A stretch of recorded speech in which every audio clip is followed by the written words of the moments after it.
So CW is asking, is it fair to call closed source builds blockchain services as opposed to dApps?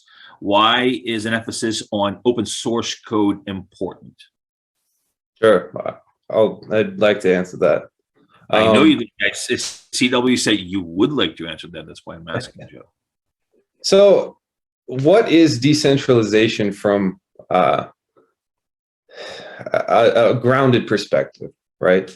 I would say it's when things are localized collectively, to where you have the ability not only to run hardware locally, but you have the ability to host and kind of have custody of the software itself locally. You know, if you were to look at a closed source build as a base layer blockchain, we would probably make fun of it a little bit. You know, if it's not open source, if you don't have the ability to hold and review the software, that is kind of a serious issue, because you now have a bottleneck where one entity or organization controls everything.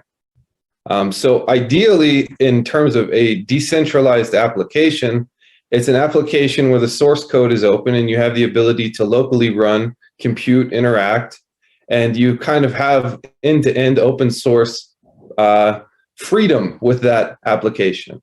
Now, yeah, you do have closed source builds that I do, you know, I know I called them blockchain services. Is that something that I am fully against? No.